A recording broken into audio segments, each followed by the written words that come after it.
Hello, hello. Welcome back to Mentally a Badass. Today's guest is Lolita Guarin, a four-time best-selling author, stress management coach, and founder of Be Amazing You. Lolita shares powerful drug-free techniques to reduce stress and boost resilience. Let's dive in and hear her insights on bringing more calm and energy into our lives. So, Lolita, welcome to the podcast. So happy to have you. Thank you so much for inviting me. Yeah, absolutely. All right. So, in every Mentally About Us episode, we'd like to go deep into your past. So, according to your story, you migrated from a different country to the US to live the American dream. So, can you tell us what country that you migrated from? So I came from Lithuania, and for those who don't know where it is, it's in Europe next to Poland. And if somebody will see my name, I many times get approached, and somebody starts speaking to me in Spanish because my name is very Spanish sound like. But no, I'm from Lithuania. Has this happened in the US where they'll come up to you and start speaking Spanish to you? Yes, the funny thing is one of my jobs when maybe 2 years into coming to US, I was a waitress in the Mexican restaurant, and my name was Lolita, and they just immediately speak Spanish because they're like, well, I'm a waitress in a Mexican restaurant with the name Lolita. I mean, why would I speak Spanish? And they will be all confused, like, why you don't speak Spanish? And then I will get off saying, you should not be ashamed of your language. I'm like, my language is Lithuanian, not Spanish. Oh my God. I think like sometimes people forget that like your last name, if you're married, could be, of course, your husband's last name. I mean, I had that confusion for like a second, so I'm guilty of that. And I asked if you were Colombian, and you said, "Oh no, it's like my ex-husband's." I'm like, "Oh, that makes sense because people like women take their husband's last name." So that was like my fault of just assuming that. What in part of the U.S., like what state do you live in? So I live in Texas in Houston. Ah, okay, okay. So I can totally see why people would come up to you and start speaking Spanish. I was wondering because I grew up in New Jersey by New York area, so there's like a huge like Hispanic population. So that would easily happen where I grew up. So I was just curious. Okay, so let's dive into your ambition of building the American dream. So what was the reason behind having that ambition? Why did you feel like you needed to prove yourself? First, when I was born, that was still Soviet Union, and yeah, that was a very long time ago. And the fun fact is that my birthday is on 4th of July, and the 4th of July is American Independence Day.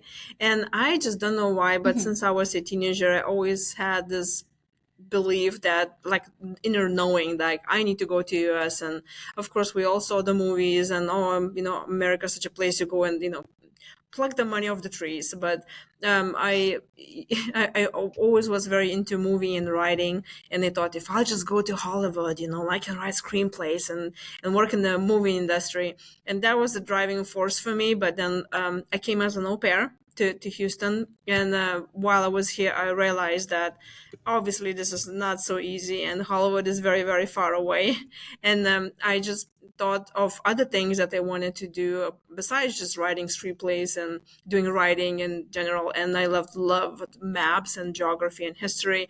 And then I went to school for that, and that's how I entered the workplace. Nice. I feel like, Hollywood kind of gives off that vibe. Is like if anyone goes to Hollywood, like they're gonna make it. And that's the reality of, going to Hollywood. It's definitely a lot challenging. And when I actually went to Los Angeles recently, in January, I would have like take lifts, like, Ubers and such.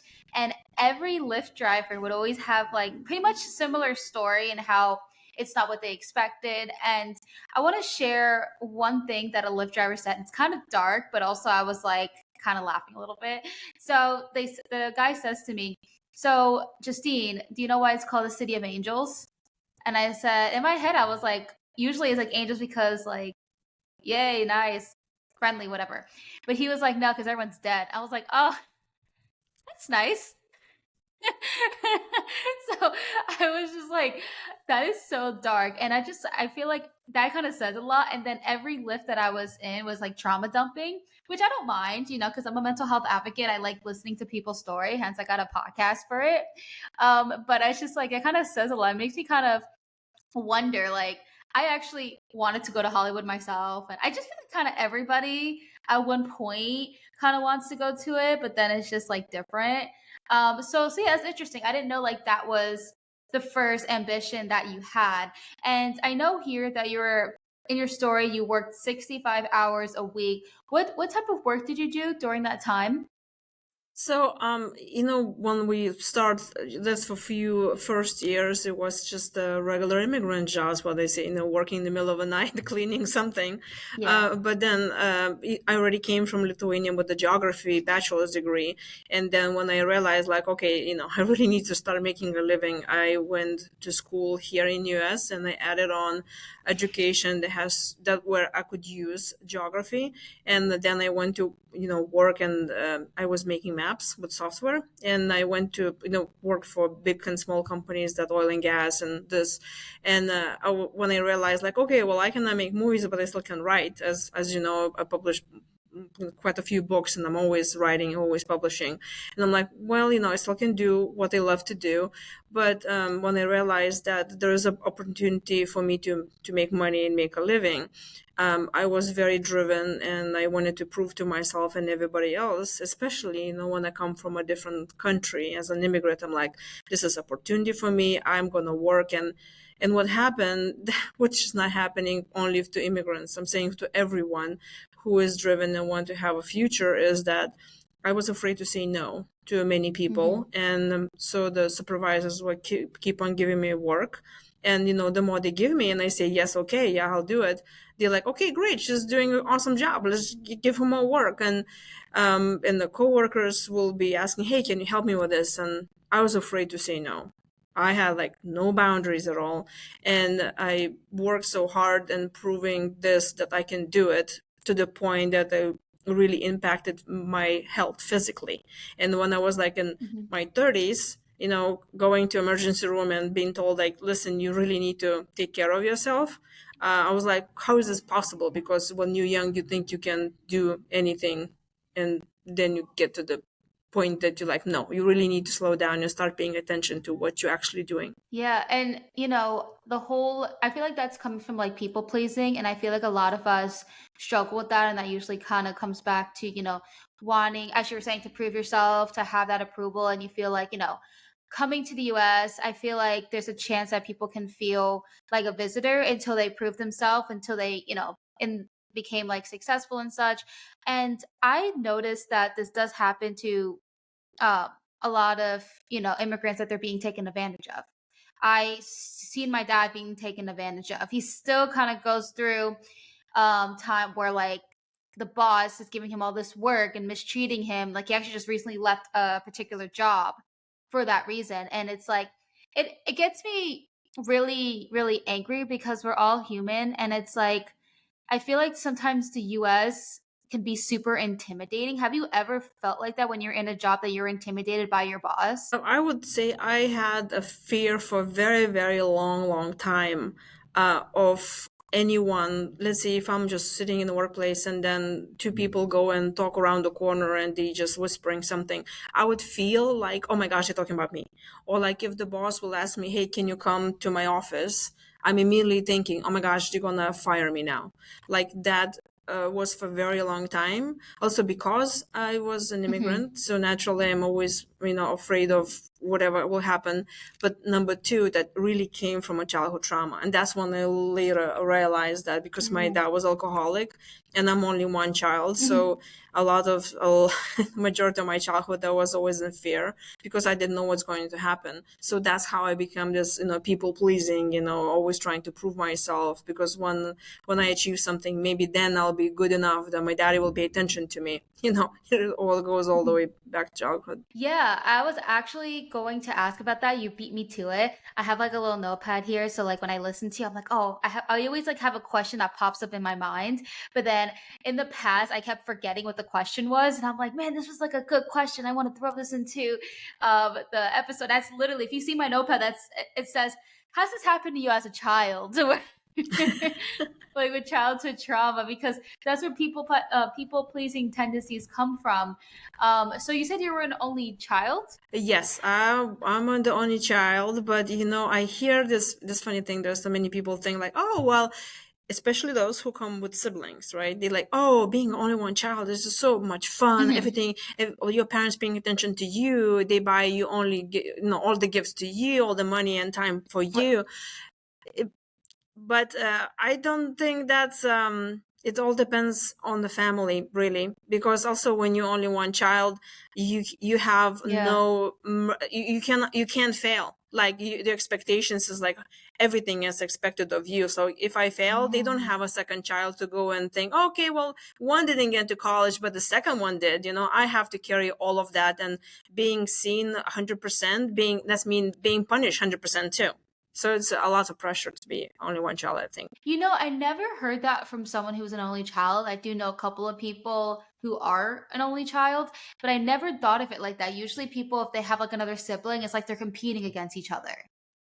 Like for me, I have a bigger sister. Oh my gosh, an older sister, and she always got A's in school, and I felt like next to her, I felt very inferior.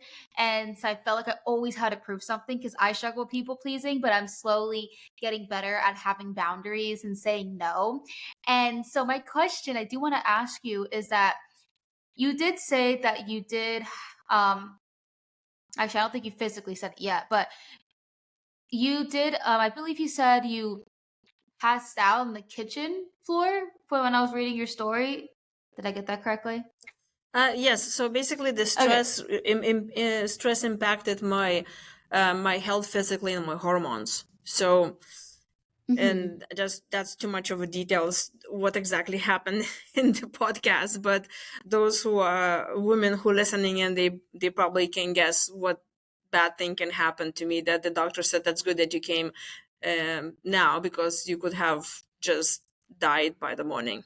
So. Wow. Okay. So you literally could have died from stress. And I think that's super important that you're saying that now, because I think that a lot of people really underestimate what stress can do to the body. So they keep, working all these hours. And honestly, I always wonder how they do it. And I say, like, how do you work like 80 hours a week? And they just say, oh, we're used to it. And it's really, really and interesting is that I feel like if I work that, like 60 hours, I'm exhausted. I'm like mentally exhausted. Like I can't do it. I'll have like a mental breakdown. But then I personally know people who work like every single day and they're totally fine. So I think just between me and you, just like a, casual conversation, like what do you think that do you think it has to do with, like, I guess people, the brain is just used to it, Uh, that they just handle stress better?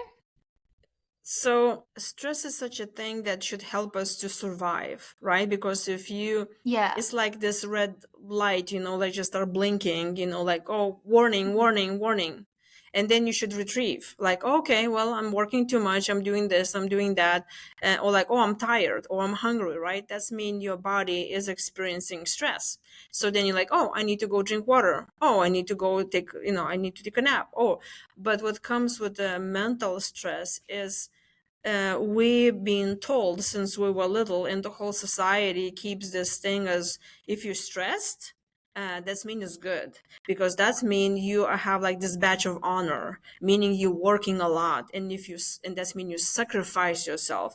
In our society, and I'm from Lithuania, is the same thing here as in there, is giving yourself away, and in sacrifice is like this martyrdom that being through generations being seen as a very good thing, which actually it's not, Mhm. because meaning you will burn yourself to the ground, and then how can you actually can contribute to society or for those you love? You can't.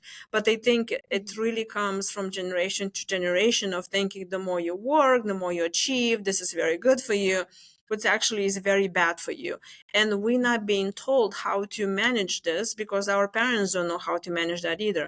So what happened in my case, I my natural state was, since I was a child, was already being very anxious and stressed. That's my normal, Mhm. I mean, was my normal state of mine when I mentioned, oh, I will think people's always talking about me. I'm always hyper vigilant. I'm always prepared for the worst.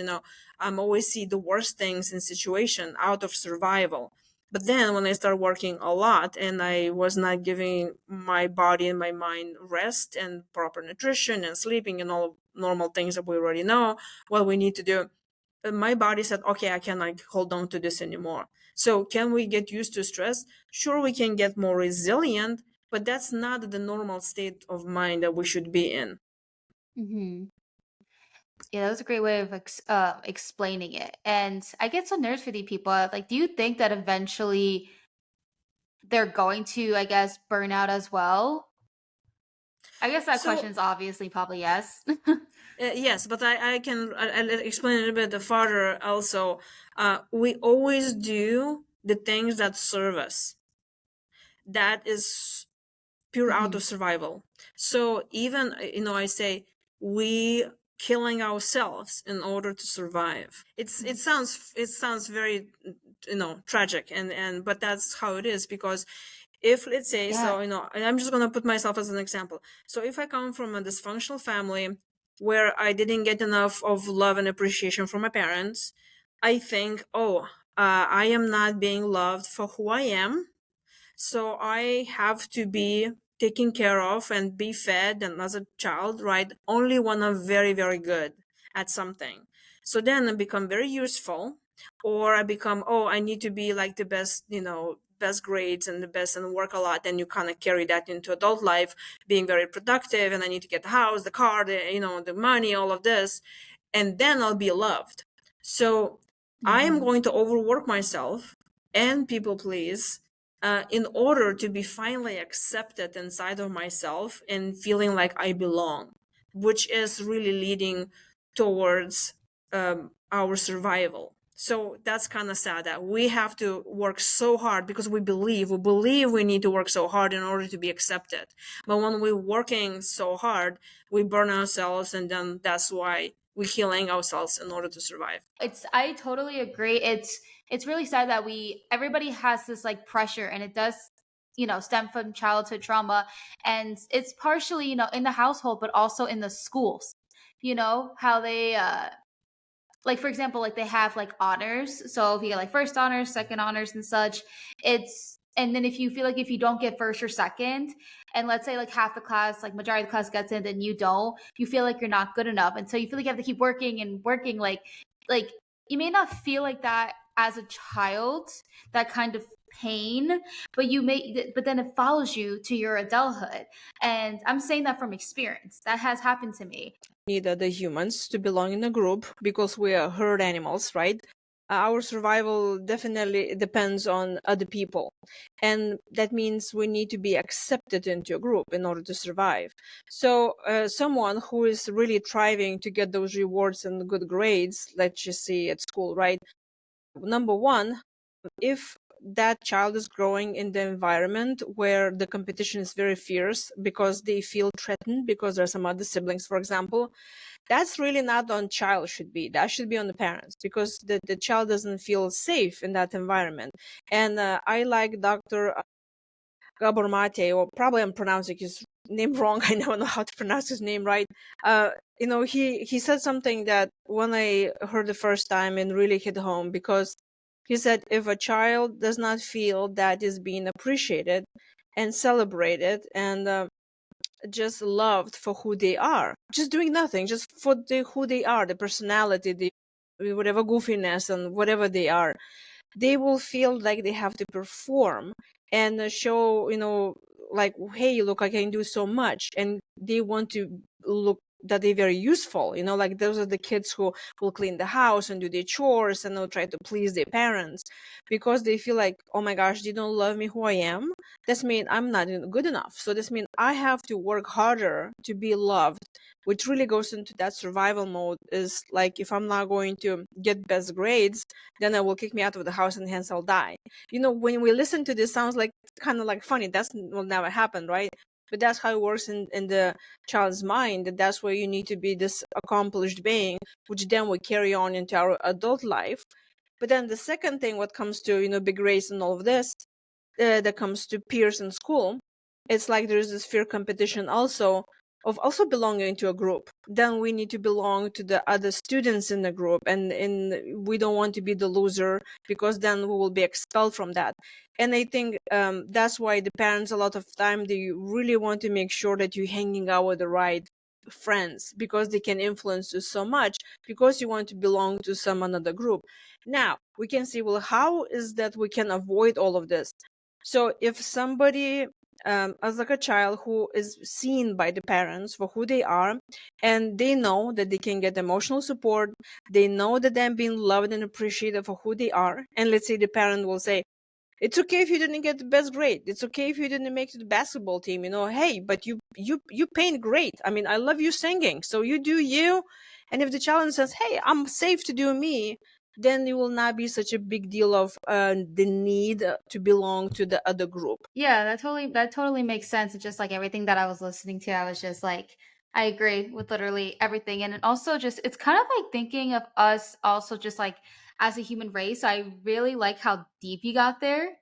And all of this information we never really thought about, like not as kids, just like overall. Like if you have this conversation with people who don't, let's say, understand mental health or psychology or think it's just all fake, they like all this would be pretty much like foreign to them. Be like, oh, I didn't know that the child can really feel in this way.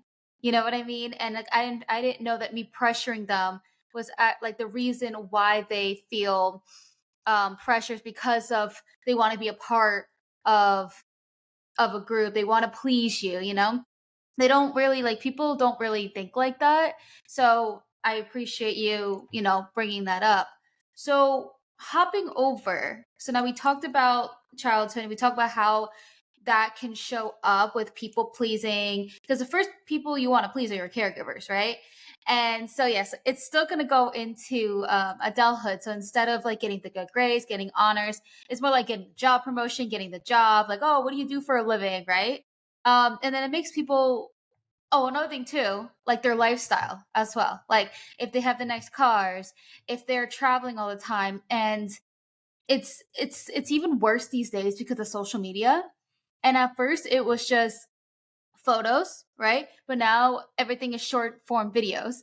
So it's not like people understand that people can deceive so much and like like people are so invested in people's lives because they're not viewing it. So you know how like we used to like be so invested into just random shows and they're all fake characters. Now we're invested in people's lives. And then we think that these people's lives are so perfect. And then when you don't have that kind of life that you feel like you're a loser and then you feel pressure that you have to keep doing more and more and more. And then that's going to, lead to burnout. So what would you say are some signs of burnout? Because for me personally, I was one of those people that will work a lot and then also do multiple things outside of like a regular 40-hour week. You know, I didn't think in my head like, oh, I have to prove myself, right? Like back then I didn't think like that. But now in reality, as I'm in my mental health journey, So but I didn't know I was burnt out. So what are some signs? it's are you getting tired? Are you getting annoyed? It's like if you start continue doing something, it starts with a little annoyance, but then you push yourself through it because you're not honoring your own needs and you're not honoring your own emotions. And on top of that, nobody told us how to emotionally regulate and how to take break, especially when in our societies, like we talked before, is they give you this medal, and you look at you, you're burnout, stressed out, good for you, you're a great member of society, you're just sacrificing yourself here. So we're really not taught to pay attention to those things. But then you can really pay attention how you personally feel.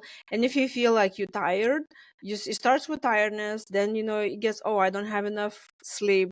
Then you get into annoyance. Then you can get angry about something that annoys you so much that you become angry at other people, at the task, at yourself. And then the more you keep on pushing yourself, because you're supposed to be successful, so you're going to continue pushing to the point where you'll be like, you know what, forget it, I don't even want anymore. And I think there's a lot of that resistance comes into because your body and your mental state cannot take this anymore. And that's why when people go to the drugs or something else to kind of numb themselves, because it's just painful to really face that.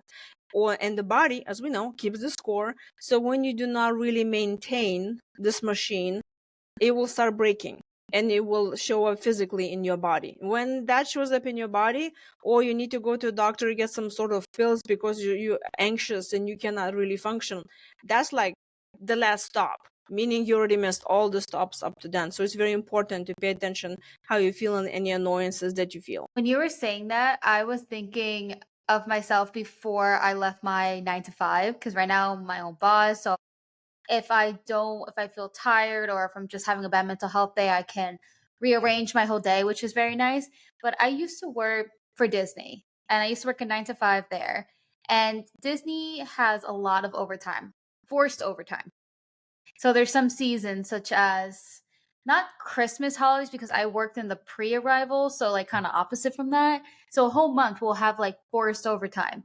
And then during the pandemic, they had me work like 3 different jobs, right? And 3 completely different jobs. So it was like a call center, so I'll answer phone lines, right? So my main job was answering calls for group reservations, people who are coming in for conferences, weddings, sports, right? But then their shopdisney.com, which is, of course, their merchandise, their e-commerce, they were struggling because everybody was shopping online because everything was locked down, right? So they didn't expect this. So their phone lines were out of control, right? So they borrowed people from my team, and so that we had to learn that whole different part of the company in like 5 days. It's because Disney has like different entities and such. So there's Walt Disney World, which is where I worked, and then there's the e-commerce, which is like just overall Disney merchandise. So that's completely different part. So I had to learn the e-commerce side, which I had no experience on, right? And then after that, a couple weeks after the training, they were like, "Oh, Disney Plus is having a hard time." So they're like, "Oh, Disney Plus is asking Shop Disney cast members for help." But you know what the crazy thing is that I am a Walt Disney World cast member. Like that is like in my whole like employee home, right? And then so they took us to do Shop Disney. So that's obviously temporary. I'm not a Shop Disney cast member. And then Disney Plus needed Shop Disney cast members. So technically they still used me. So it's kind of like I went from Walt Disney World to Shop Disney to like Disney Plus. So and Disney Plus, do I I have know no idea. how 2 hours, long the training 2 days. was? Do you want to take a guess? Oh, oh, that's still a very long time, Oh, but also okay. a short Well, time 5 hours. depending what angle you're going to look at it. Yes. Well, yeah, I mean, 5 hours to learn all about Disney Plus. All about Disney Plus. And also there was a lot of stuff like technical stuff I had to learn. Like when IP addresses I had to learn in shopdisney.com, I believe. No, actually no, it was Disney Plus. But I had to know a lot of like tech stuff in Disney Plus. So I like had to know hospitality, and then I had to know like e-commerce, and then I had to learn tech. Like I was like IT. I was like it was a lot. Anyway, so that was the time where I was just completely burnt out. I mean, I was burnt out before that because working for Disney it's a lot of pressure working for that company. And so now, because you were talking about anxiety medication, right? I had to go on meds myself. And I didn't go on anxiety meds. I went on meds for like depression and such because I couldn't get out of bed in the morning. I was so burnt out that I would be calling in at least once a week. At least once a week, and I had to go on FMLA. So they legally can't fire me because I have a diagnosis of a bipolar, so they legally can't fire me because of that.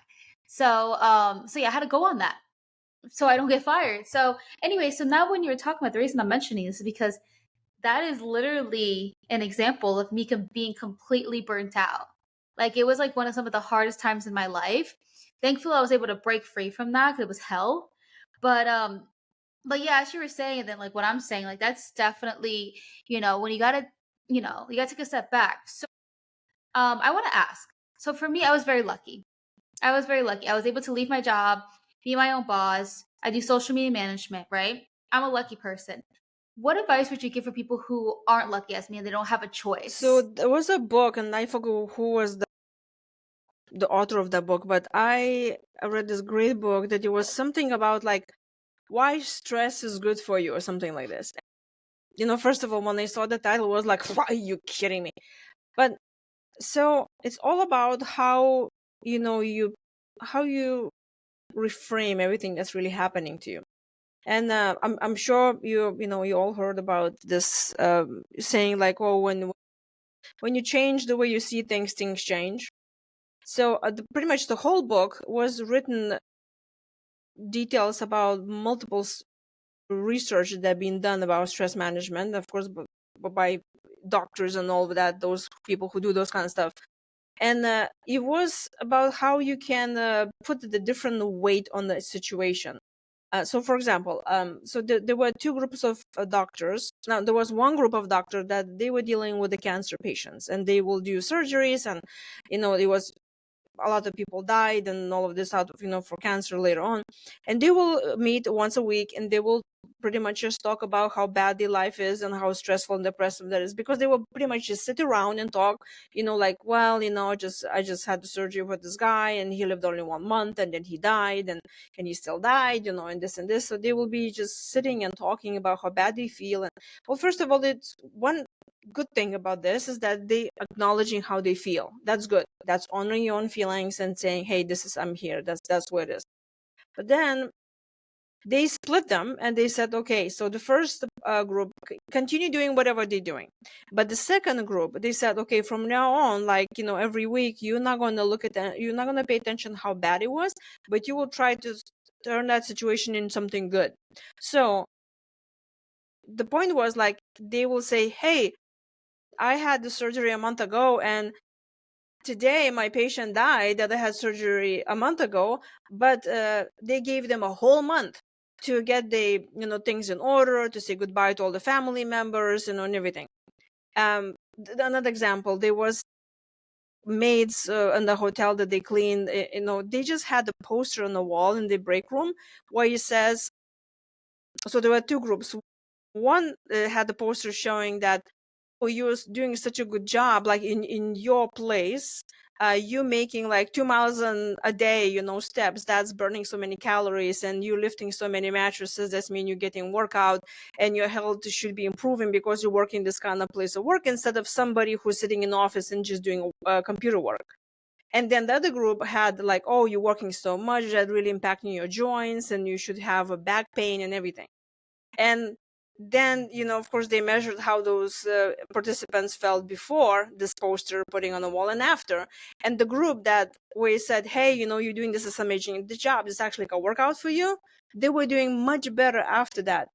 And of course, the other group did worse on the blood pressure and all that, which is really just shows how is that you deal with this. So let's say we will take your situation now when you said like you were stressing so much and everything. It's like, if you cannot leave the job, what's that you do? Then you can, try to think, okay, I did today, sitting 5 hours training in something, but hey, after this, now I know how to deal with people like this. I was on a call, and I was dealing with all those upset people. That taught me that, now I have more resilience. Now I know in the situation that it will come when people will be upset, I will know how to pacify them. I know how strong I am, that I can get this on and not get the breakdown. But also it teaches you need help. Like, okay, I know now how I look when I burn out, and I'm not gonna go there anymore, and I'll stand up for myself. So I know this is a very long answer, but it's just a little change in the perception, how we see things. They can actually influence our body, because when we say this is good for me, the body doesn't take it that hard. And I'm sure you heard this, like when you say, I'm not stressed, I'm excited. When you say, oh, I'm excited, this is exciting.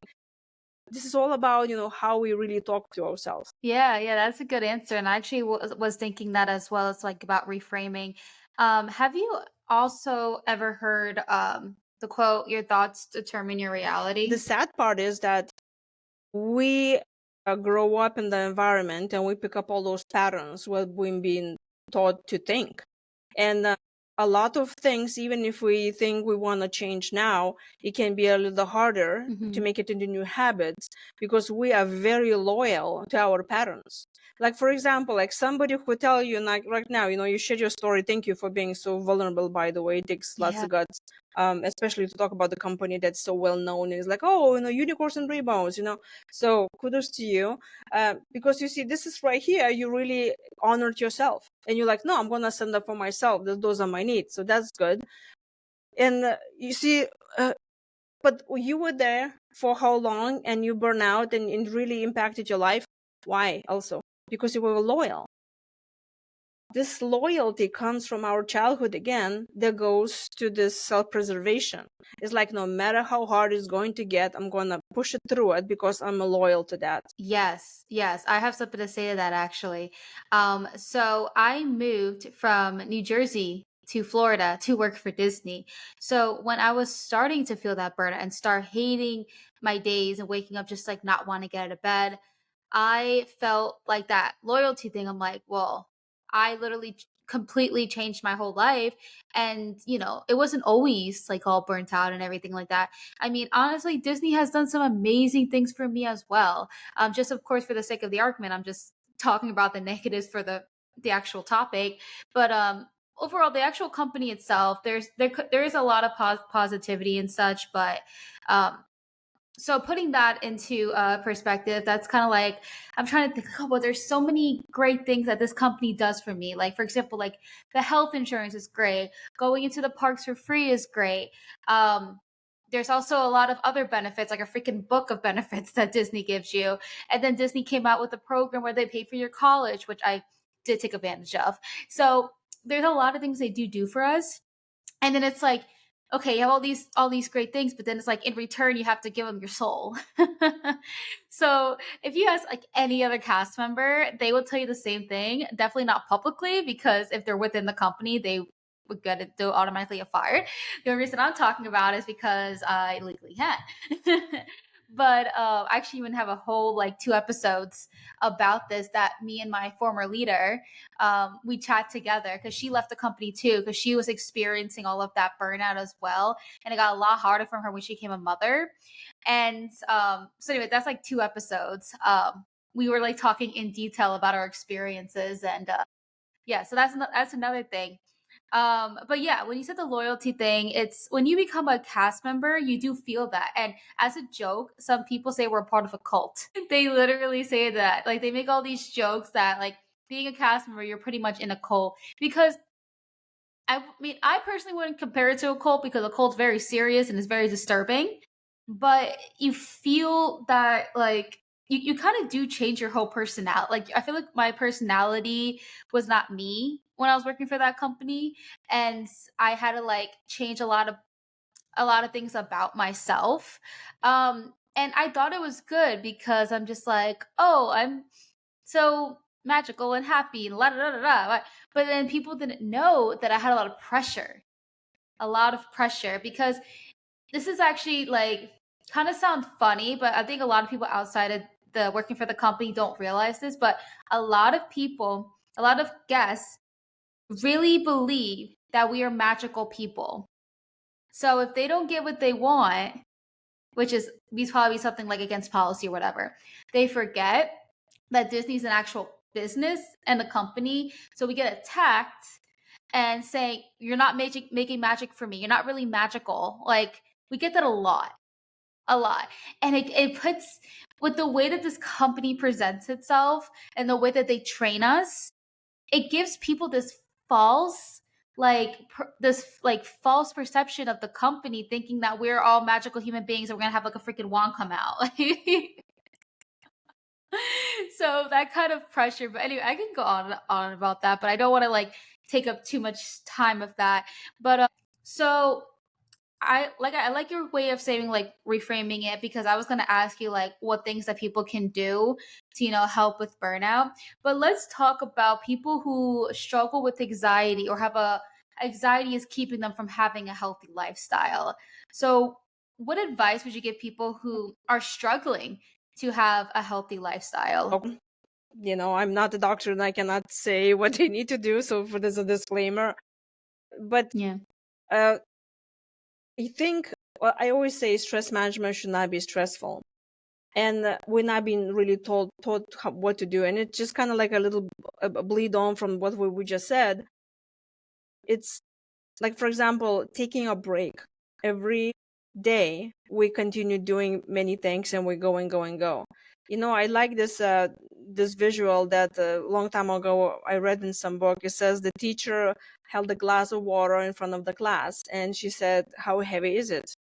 And all the kids were trying to guess how heavy it is, and at the end she said, it depends how long I'm going to hold it. So the same thing is with whatever you're doing in your stress, is if you do breaks, if you schedule yourself in your busy schedule, if you take just like 1 minute, put on alarm on your phone, and whatever you're doing, if it's safe, don't do it while operating heavy machinery and kill somebody else or yourself.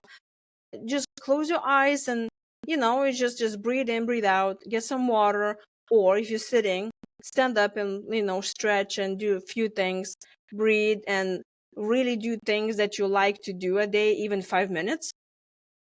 You just sprinkle a few things that you just would not even take so much of energy time, but something that you like doing it during the day to create those breaks.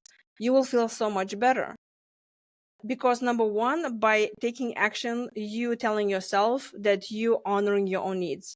You are not abandoning yourself. And then you're showing to yourself like, yes, I'll respect myself enough. I'm going to take this break for 5 minutes.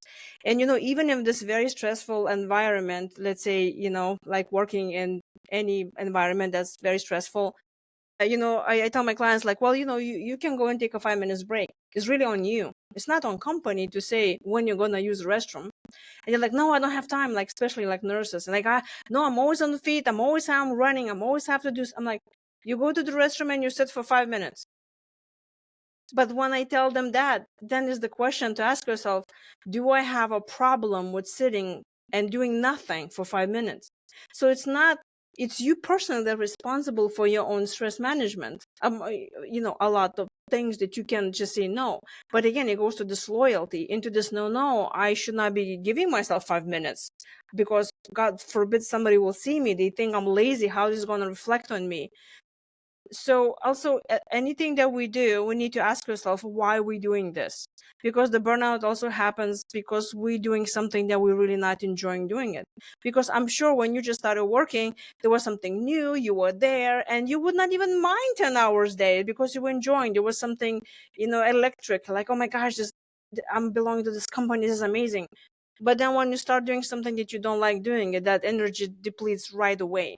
That's why I always recommend somebody to have something to do every single day that they love. Let's say you like reading. At the end of a day, you read, 15 minutes. And if you don't have time for that, just read one page.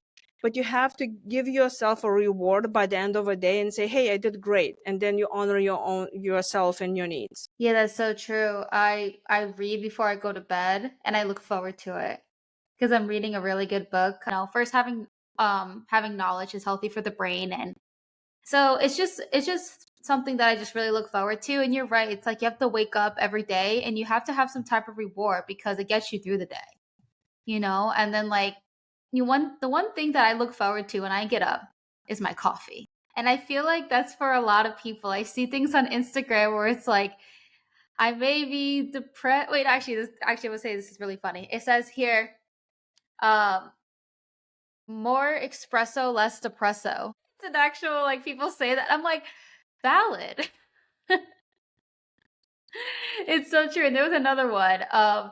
It was like an audio on TikTok and it was saying like, I may be depressed, but at least I got a nice coffee. And the person's like, but you're still depressed. And then the person's like, but I have a nice coffee. It's like, yeah, you're still depressed. Like, but I have an Anything iced that help us coffee. to feel a little bit Yeah, more joy in I life, guess. it adds up.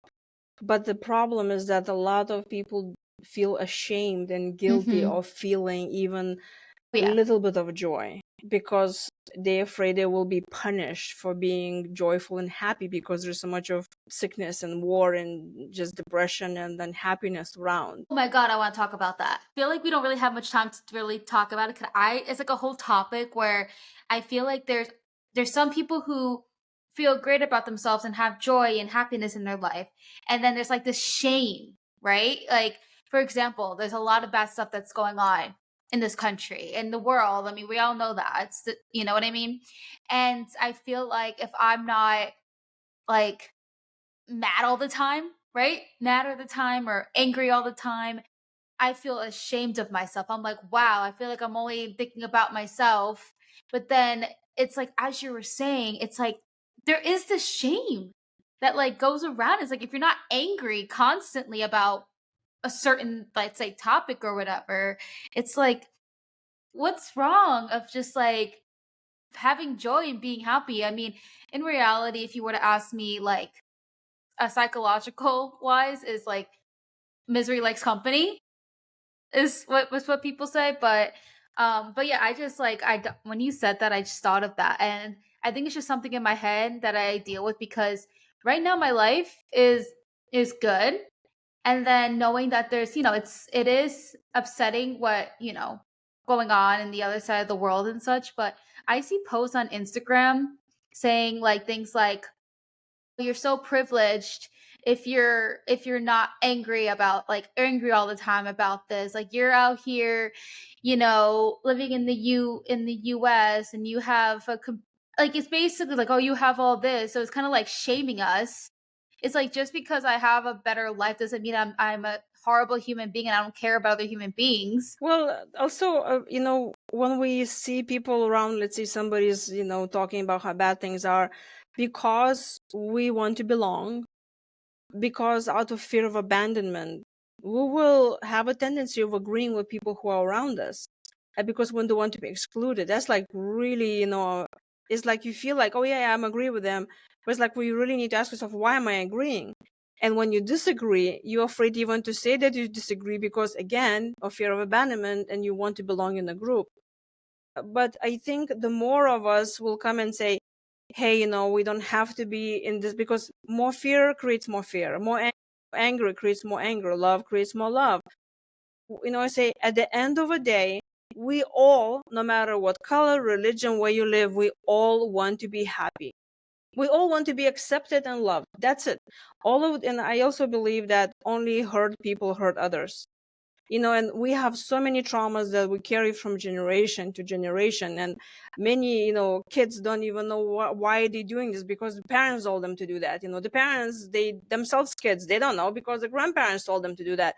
And it just goes on so many of our beliefs and then it takes a lot of courage to ask ourselves, like, why am I really doing this? Is it really worth to do this? I remember when the war in Ukraine started, and mind you, there was always war in somewhere. Okay, there is always the end of the world somewhere. And when you look through history, there were even worse wars. And I'm not saying it's more or less, I'm saying painful. Pain and suffering it shouldn't be there to begin with. When you look at it, is like, I thought, what will happen if all the soldiers that have been told to go to war and kill other people will say, no, we're not doing this. Like, no, you go yourself. We're not doing this. But because we want to belong in a group, because of the fear of abandonment, because of this, we are herd animals. People go and kill other people even if they don't want to do it. So when we change our mentality and say, it's okay if I want to be myself. It's okay if I'm going to take 5 minutes in the restroom and I'm going to sit there long and I'm going to close my eyes. It starts with small things. And then when you acknowledge others, and also it's very important, I learned on myself, we have to honor other people's feelings. We cannot change other people. And if somebody in your environment, they want to be angry, honor their feelings. They want to be angry, let them be angry. And I'm going to keep my cool, and I'm going to maybe just nod my head to just show them like I'm okay, I'm safe. I'm not going to be against them so they don't feel more insecure and unsafe. But the more we have this peace in ourselves and we honor ourselves and honor others, then I think that will be a starting point to really for us to move forward somewhere one day when there will be no wars, because we know all and we understand. We all want the same thing. Yeah, and something I want to say about that, I feel like as human beings, it's our instinct, as you're saying, to want to belong.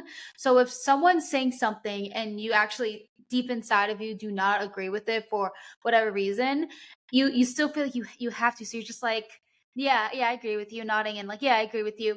And I also noticed that a lot of people do that with me. Like, I'll have an opinion about something, and then they would I can see that they actually don't agree with me, which is fine. But like I noticed that they're like, yeah, no, actually agree. And I'm like, in my head, I'm like, do you really? He's like, yeah, yeah, I was just thinking about this. I'm like, I'm pretty good at reading body language. And so I know, like, but I'm not gonna like straight up say to their face, be like, look, I know you're lying. You know what I mean?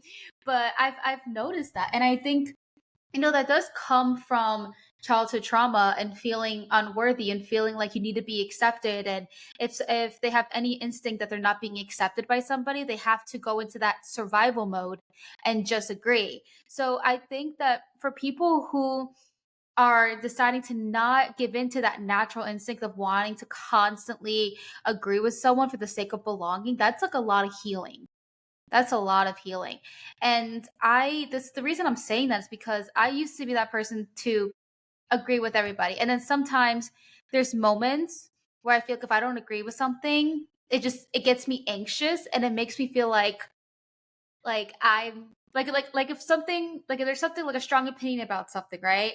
And I don't like agree with it or I'm a completely different mindset. And this is mostly because I make a lot of friends from different states and such, so it's different upbringing. So like there'll be a whole group of people in like a different state, right? And I'm the only person from my home state. And so they'll say something and they'll have a certain way of thinking and I completely do not agree with them, right? And then sometimes I just want to be like, yeah, totally. Oh yeah, that person's like, you know what I mean? But then I'm just like, what are you? And then I say to myself, I'm like, Justine, what are you doing? Like, what is this? This isn't like high school. I don't have to feel like I shouldn't have to feel like I have to lie to them and pretend to be something that I'm not. And at first I was doing that because I felt like my way of thinking was the wrong way of thinking.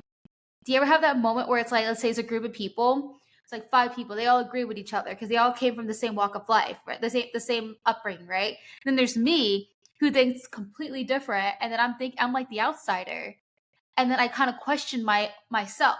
I'm like, am I wrong? Have you ever experienced like that kind of anxiety when you start questioning yourself? But I think in any situation when we disagree with other person or other people, uh, it's very important also to ask, why am I disagreeing with that? Because it could be that we also continuing somebody's opinion that's not even ours. Then also, Mm-hmm. if we have enough courage to say, okay, I disagree with you, this and that, you also can ask yourself, why is their opinion that's important to me? Why are them disagreeing with me makes me anxious? Because of that loyalty, because Mm-hmm. of fear of abandonment. Everybody wants to be the same opinion because then we feel safe. But also, it's very important to know when can you. I know there are Yeah. quite a few times where I was in conversations. I'm an outsider. I came from Lithuania, so I have a very different point of view than, let's say, people who live in this country from they were born here. And I realized that you some many times it's not even worth to say your opinion. So it's easier to agree because it's like somebody to tell them about total different thing that they will never understand. So then I will ask myself, what is the point of all of this conversation? The point of all conversation is just to have a good day. They will not influence my life, and I don't think I will influence their life either. And it's okay if we just Mm-hmm. two different ships that happens to be passing by. And sometimes it's not even worth to raise the waves, and prove my point or really dig deep into their point, unless there is a really decision making. But for the simple conversations that were like, oh yeah, just we're gonna chit chat, whatever, something, unless that we really need to make huge decisions that really impact in your life, a lot of times it's just like, well, where's this coming from? Is it really important to me? And if they disagree with me, am I gonna die? No. Okay, well, I'm just gonna let them roll. No, it's true. That's the thing too. It's like the worst thing that can happen is to anybody ever is always going to be death as like the last thing, but it's like you're not gonna die, as you were saying. Like that's not like that's not gonna happen. So like it's just kind of learning to just kind of like let it go, you know? As like, Elsa would say in Frozen. I don't know, I had to throw that in there. Like the Frozen, let it go. Okay, I'm not funny. Uh, so, okay, so let's talk about everything that you do. for us. So you do have a free book, Stress Manager for Adult Children of Alcoholics. Can you talk to us about like what that Book, is? Stress Management Journal for Adult Children of Alcoholics is live on Amazon now to purchase as well. And I'm working towards having a workbook for those who really want to dig deep, into the healing. So this book was written. I was inspired by, the more I started paid attention, and I really realized that a lot of my childhood traumas came because my dad was alcoholic. um I found online, they were like, oh, here's the laundry list, like, meaning all the bad things that comes, like, I, as a somebody who was an addict, I should be having all those bad things, like having temper and not having enough patience and all those, and fear of anxiety, and anxiety and fear of abandonment, all those things. So that I realized one thing, like, we need to change the point of view about this. So I wrote a book that has 25 chapters. Probably could write 125 chapters, but I did on 25. And it's not necessarily, like, somebody's now listening and they're like, oh, I don't have any addicts in my family, I don't need to listen to this anymore. Well, a lot of childhood traumas, someone who comes from dysfunctional family, and a lot of us are, in really have to deal with the same issues, just with less or more. We all have childhood traumas, just some of us have very deep trauma, some of them not. The human experience itself, being born, is already very traumatic for a baby, because when the baby comes out of the womb, is not happy, like, oh yeah, let's just sing along. No, I mean, this is a lot of suffering happening there. Okay, so that being born, you're already coming with all the childhood trauma, and like fear of abandonment and all those things. But what is it you do with that? So in every chapter, I address different issues, and I talk how we can make this as a superpower. And I share tips and the questions that you can, ponder and think, and you build your own stress management toolbox. And then the second book that just been released, the journal, it's it's like a journal every day. You write it down. There are some questions that I ask you, and you just pretty much put it on the paper, and you pay attention. What are your patterns that has to do with stress management, and then how you can change it. Because if you don't know who you are, how you operate, it will be very difficult to change and implement new habits. Yeah, that's true. And the biggest thing is too is like knowing yourself and how to operate before you start, using those tools. That book sounds like really interesting. I think that's awesome that you've created that. So I do want to thank you so much for bringing all of your wisdom on here. I think we had a really great conversation today. We got I feel like we got like three different topics in one. We did.